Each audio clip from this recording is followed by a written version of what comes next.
ada 2-3 orang sahabat saya dah mula risau dan ada 2-3 orang sahabat saya dah mula kata apa memberikan nombor ataupun detail peribadi kepada saya jika berlaku apa-apa kepada dia orang. Contoh tiba-tiba dia orang ditangkap macam Mila lah. Bro, undang-undang ni bro, dia tak kira kau bercakap atas platform apa pun. Kalau ia fitnah, kalau ia melampau, makian, cacian, dan bercakap tak ada fakta, pasti akan diambil tindakan. Tak kira lah kat media sosial ke, platform apa pun, pasti PDRM akan ambil tindakan.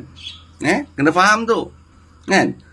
Tapi bagi aku, kalau kau rasa kau tak ada buat sesuatu yang menyalahi undang-undang, kenapa kau nak takut? Kenapa kau nak takut pada bayang-bayang kau sendiri?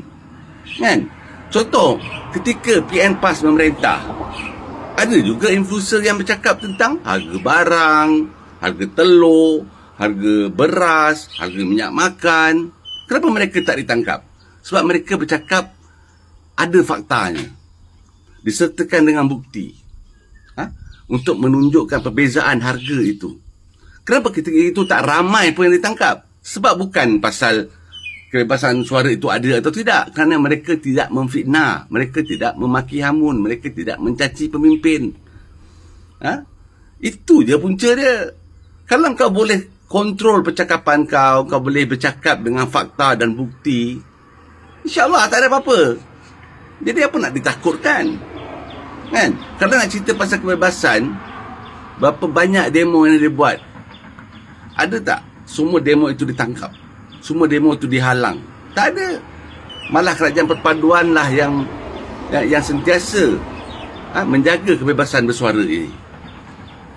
Malah ketika kau berdemo tengah panas, kerajaan memberi aiskrim, roti, air mineral dan pelbagai. Nampak? Polis escort supaya tiada berlaku pergaduhan ataupun perkara-perkara yang tidak diingini berlaku ketika demo itu berjalan. Nampak? Tapi kalau kau buat perkara yang melampau, perkara yang menyalahi undang-undang, pastilah polis akan buat tindakan. Ini biasa, normal. Mana-mana negara pun macam ni. Kan? Jadi kita bercakap itu mesti berfakta. Mesti perkara yang benar, perkara yang betul. Dan aku yakin jika semua influencer bercakap atas dasar kebenaran dan mempunyai bukti fakta yang tepat,